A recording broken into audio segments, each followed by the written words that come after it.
Students participating in the lunch program at John F. Kennedy High School today were served 1 scoop of chili, 1 scoop of brown rice, a whole wheat roll, an apple, and 2 pieces of raw broccoli. Today's portion sizes were slightly more generous than usual, but a number of students told PNC that it wasn't enough to carry them through the day.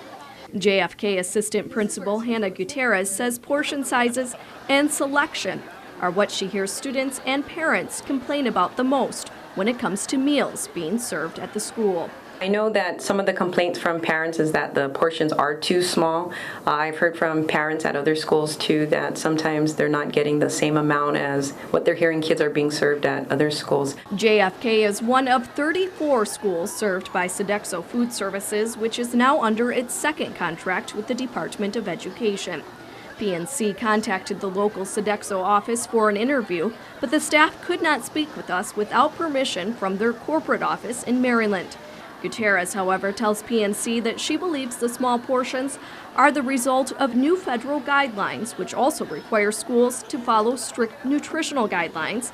But as we noticed today, healthy isn't always what's popular. A lot of the students, of course, they're choosing not to have the vegetables. They get it, they pick at it sometimes, and then sometimes they'll throw it away too, even with the fruits.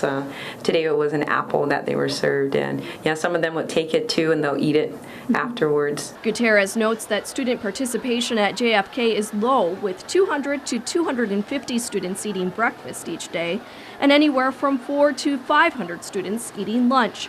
But student participation depends a lot on what's being served. Many times when we meet with the student leaders and just even students out in the cafeteria, we go there quite a lot in the breakfast time and at the lunch.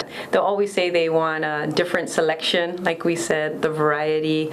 Sometimes they say if today they were served a burrito or a taco, the next day they get nachos, and they just want to see more of that variety instead of seeing the same types of foods over and over again. In other news related to Sodexo, the Department of Public Health last week was called to Finneguyan Elementary School on a report of a possible foodborne illness.